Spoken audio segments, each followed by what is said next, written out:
ಸ್ವಾಮಿ ಹೇಳಿ. ಸರ್, ಈಗ ಮಾಲಾಧಾರಿಗಳು ಪ್ರತಿ ವರ್ಷ ಶಬರಿಮಲೆಗೆ ಹೋಗ್ತಾರೆ. ಹೌದು. ಪವಿತ್ರ ಪಂಪನಲ್ಲಿ ಸ್ನಾನ ಮಾಡ್ತಾರೆ. ಆದರೆ ಈ ಬಾರಿ ಆತಂಕ ಎದುರಾಗಿದೆ. ಅಭಿಮ ಬಂದಿದೆ.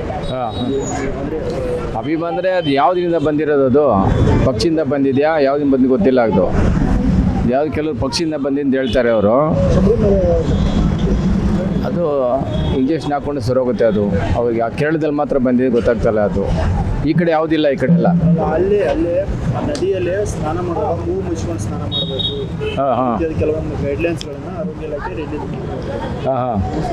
ನಾವು ಇಷ್ಟು ವರ್ಷದಿಂದ ನಾನು 37 ವರ್ಷ ಹೋಗಿ ಬರ್ತಾ ಇದ್ದೀವಿ. ಇದುವರೆಗೂ ಆ ಥರ ಏನಾಗಿಲ್ಲ. ಅದು ಮೂಗು ಮುಚ್ಕೊಂಡು ಇಲ್ಲೆಲ್ಲ ಆರಾಮಾಗಿ ಒಳ್ಳೆ 3 ಸತಿ ಒಂದು ಚೆನ್ನಾಗಿ ಸ್ನಾನ ಮಾಡ್ಕೊಂಬರ್ತಾ ಇದ್ವಿ ನಾವು. ಆ ತೊಂದರೆ ಇಲ್ಲ, ಏನು ಬಂದಿಲ್ಲ. ಅದು ಈ ವರ್ಷ ಯಾಕೆ ಏನಂದರೆ ಅದು ಸ್ಟಾರ್ಟಿಂಗಲ್ಲಿ ಸ್ವಲ್ಪ ಕೊರೋನಾ ಅಂತ ಬಂದಿತ್ತಲ್ಲ, ಅವಾಗಿಂದ ಸ್ವಲ್ಪ ಏನೇನೋ ಪ್ರಾಬ್ಲಮ್ ಆಗ್ತಾಯಿದೆ. ಅದು ಚಿಕ್ಕದಾಗಿ ಬರ್ತಾಯಿದೆ, ಅದು ಚಿಗುರ್ಕೊಂಡು ಬರ್ತಾಯಿದೆ. ಆದರೆ ಅಷ್ಟಾಗಿ ಏನಿಲ್ಲ. ಅದು ಇಂಜೆಕ್ಷನ್ ಮಾಡಿದ್ಮೇಲೆ ಫುಲ್ ಸ್ಟಾಪ್ ಆಗಿದೆ. ಅದು ಏನು ತೊಂದರೆ ಇಲ್ಲ ಆಗಿದ್ದು. ಅದು ಏನು ಹೇಳೋದಂದರೆ ಅವ್ರು ಕೆಲವು ರೀತಿಲಿ ಸರಿಯಾದ ರೀತಿಯಲ್ಲಿ ಅವರು ಇಂಜೆಕ್ಷನ್ ಹಾಕ್ಕೊಂಡು ಬರೋಲ್ಲ. ಒಂಥರ ನೆಗ್ಲೆಕ್ಟ್ ಆಗಿರ್ತಾರೆ, ಕೇರ್ಲೆಸ್ ಆಗಿರ್ತಾರೆ ಅವರೆಲ್ಲ. ಅವ್ರವ್ರ ಮೈನ್ ಅವ್ರು ಕಾಪಾಡ್ಕೊಂಡು ಸರಿಯಾಗಿರುತ್ತೆ. ಅದು ಬೇಕಾಬಿಟ್ಟಿಗೆ ಇದ್ಬಿಡ್ತಾರೆ ಅವರು. ಅದು ದೊಡ್ಡ ತಪ್ಪದು. ಎರಡನೇದು ಬಂದು ತಿನ್ನೋ ಪದಾರ್ಥದಲ್ಲಿ ವೆಜಿಟೇಬಲ್ಸು ಎಷ್ಟಾಗಿ ತಿನ್ನಬೇಕು ಅವರು.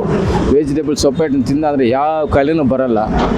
ಕೆಲವರೆಲ್ಲ ಏನು ಮಾಡ್ತಾರೆ, ಬೆಳಿಗ್ಗೆ ಹೊತ್ತು ಏನು ತಿನ್ನಲ್ಲ, ಬರೀ ಕಾಫಿ ಕುಡ್ಕೊಂಡು ಟೀ ಕುಡ್ಕೊಂಡಿದ್ರೆ ಬರ್ದಿರೋ ಕಾಯಿಲೆ ಬರ್ತದೆ. ಅದು ಇದರಿಂದನೇ ಬರ್ತದೆ, ಅದರಿಂದನೇ ಬರ್ತದೆ ಅಂದರೆ ಅದು ಮಾತಾಡೋ ರೀತಿ ಸರಿಯಿಲ್ಲ. ಅದು ಸೂಕ್ಷ್ಮಾಣುಜೀವಿ ಇಡೀ ಭಕ್ತರಿಗೆಲ್ಲ ಒಂದು ಸಣ್ಣ ಜೀವಿ. ಅದು ಇಡೀ ಭಕ್ತರಿಗೆಲ್ಲ ಆತಂಕವನ್ನು ತಂದಿಟ್ಟಿದ್ದಲ್ಲ.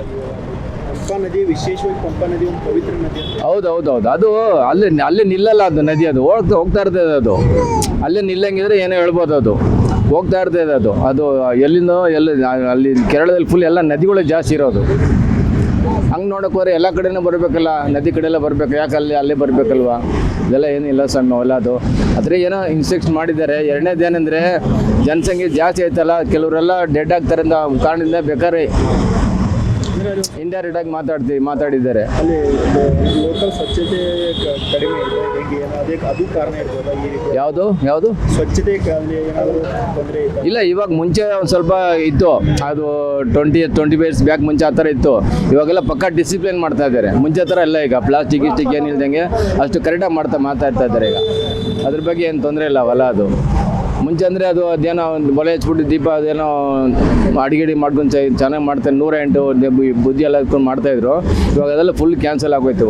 ಆ ಪಂಪ ಸತಿಯಿಂದ ಒಂದು ದೀಪ ಹಚ್ಬಿಟ್ಟು ಪೂಜೆ ಎಲ್ಲ ಮಾಡ್ತಾಯಿದ್ರು, ಅದು ಸ್ಟಾಪ್ ಆಗೋಯ್ತು. ಇವಾಗ ಏನಿದ್ರು ಸ್ನಾನ ಮಾಡ್ಕೊಂಡು ದರ್ಶನ ನೋಡ್ಕೊಂಡು ಬರ್ತಾ ಇರಬೇಕಷ್ಟೇ. ಇವಾಗ ಹಂಗಾಗಿದೆ. ಈಗ ಡಿಸಿಪ್ಲಿನ್ ಚೆನ್ನಾಗಿದೆ ಸರ್, ಮುಂಚೆ ಥರ ಏನಿಲ್ಲ. ಸಂಖ್ಯೆಯಲ್ಲಿ ಜನರು ಭಕ್ತಾದಿಗಳು ವರ್ಷ ಇಲ್ಲಿ ನೋಡಿದ್ರೆ ಜನಗಳು ಯಾರು ಕಾಣಿಸ್ತಾ ಇಲ್ಲ. ಈಗ ಅಲ್ಲಿ ಭಕ್ತಾದಿಗಳು ತುಂಬಿಕೊಳ್ಳಿತಾ ಇದ್ದಾರೆ. ಮೊನ್ನೆ ಏನೋ 90,000 ಜನ ಹೋಗಿದ್ದಾರಂತೆ. ಮಾಲಿನೂ 16ನೇ ತಾರೀಕು ಹುಟ್ಟಿಲ್ಲ, ಆವಾಗಲೇ ಹೋಗಿ ಬಂದಿದ್ದಾರೆ ಅವರು. ಅದು ಅಲ್ಲಿ ವ್ಯವಸ್ಥೆನೂ ಸರಿಯಿಲ್ಲ. ಅಂದರೆ ಬೆಟ್ಟ ಅಲ್ಲಿ ತಿರುಪತಿ ಅಂದರೆ ಗ್ರೌಂಡ್ ಫ್ಲೋರ್ ಚೆನ್ನಾಗಿದೆ, ಮೇಲ್ಗಡೆ ತಳ ಚೆನ್ನಾಗಿದೆ, ಆರಾಮಾಗಿರ್ಬೋದು. ಧರ್ಮಸ್ಥಳ ಆರಾಮಾಗಿರ್ಬೋದು. ಇದ್ರಲ್ಲಿ ಬಂದು ಬೆಟ್ಟದ ಮೇಲೆ ಅಲ್ಲಿ ಅವ್ರ ಕೈಲಿ ಎಷ್ಟಾಗುತ್ತೋ ಅಷ್ಟು ಮಾಡಿದ್ದಾರೆ ಅವರು. ಏನಂದರೆ ಅಲ್ಲಿ ಇವಾಗ ದರ್ಶನ ನೋಡ್ಕೊಂಡು ಬರ್ತಾ ಇರ್ಬೇಕು, ಹಂಗೆ ಮಾಡಬೇಕಷ್ಟೇ. ಇಲ್ಲ ಲಾಸ್ಟ್ ಟೈಮ್ ಒಂದು ಮೂರು ತಿಂಗಳು 3 ದಿವಸ ತೆಗೆದು ಆಮೇಲೆ 5 ದಿವಸ ಮಾಡಿದ್ರು. ಇವಾಗ 7 ದಿವಸ ಮಾಡಿದ್ದಾರೆ. ಇನ್ನೇನು ಮಾಡಬೇಕು? ನೆಕ್ಸ್ಟ್ ಬಂದು ಒಂದು 15 ದಿವಸ ಮಾಡಬೇಕು. ಅದು ಎಷ್ಟು ವರ್ಷದಿಂದ ಹೋಗ್ತಾ ಇದ್ದಾರೆ? 37, 38 ಗೊತ್ತಿಲ್ಲ ನನಗೆ. ಇವಾಗ ಈ ವರ್ಷ ಹೋಗ್ತಾ ಇದ್ದೀರಾ? ಹಾಂ. ಭಯ ಆಯ್ತಾ ಏನಾದರೂ? ಇಲ್ಲ ಏನಿಲ್ಲ. ನನಗೆ ನೋಡಿ ಅವೆಲ್ಲ ನಾನು 3 ಹೊತ್ತು ನಾನು ಚೆನ್ನಾಗಿ ಎಲ್ಲ ಚೆನ್ನಾಗಿ ಊಟ ಮಾಡ್ತೀನಿ. 3 ಹೊತ್ತು ಹೊಟ್ಟೆ ತುಂಬ ಊಟ ಮಾಡ್ತೀನಿ, ಏನು ತೊಂದರೆ ಇಲ್ಲ ನನಗೆ. ತಿಂದಿದ್ದು ಆಹಾರಗಳು ಸರಿಯಾದ ಟೈಮಿಗೆ ಊಟ ಮಾಡಿ ಕಾಯಿಲೆಗಳೆಲ್ಲ ಬರೋದು. ಅದು ಸ್ವಾಮಿ ಲೀಲೆಯಿಂದ ಇಲ್ಲ ಅವೆಲ್ಲ ಸುಳ್ಳು. ಅವೆಲ್ಲ ಅದು ಸ್ವಾಮಿ ಲೀಲೆ. ಯಾವ ಸ್ವಾಮಿ ಆಗಿದ್ರೆ ಸರಿ, ಧರ್ಮಸ್ಥಳ ಸರಿ, ತಿರುಪತಿ ಆಗಿದ್ರೆ, ಅಯ್ಯಪ್ಪ ಯಾವುದಾಗಿದ್ರು ಕೂಡ ಒಂದು ಕರೆಕ್ಟಾಗಿ ನಿಯಮದಿಂದ ಕರೆಕ್ಟಾಗಿದ್ದರೆ ಏನು ತೊಂದರೆ ಆಗೋಲ್ಲ. ಅದು ಸ್ವಾಮಿಯಿಂದ ಯಾವ್ದು ಬರೋಲ್ಲ. ಇವಾಗ ಧರ್ಮಸ್ಥಳ ಏನಾಯಿತು ಹಂಗೆ. ಹೆಚ್ಚಿನ ವಿಡಿಯೋಗಳಿಗೆ ಪ್ರತಿಧ್ವನಿ ಯೂಟ್ಯೂಬ್ ಚಾನೆಲ್ ಸಬ್ಸ್ಕ್ರೈಬ್ ಮಾಡಿ, ಬೆಲ್ ಐಕಾನ್ ಕ್ಲಿಕ್ ಮಾಡಿ.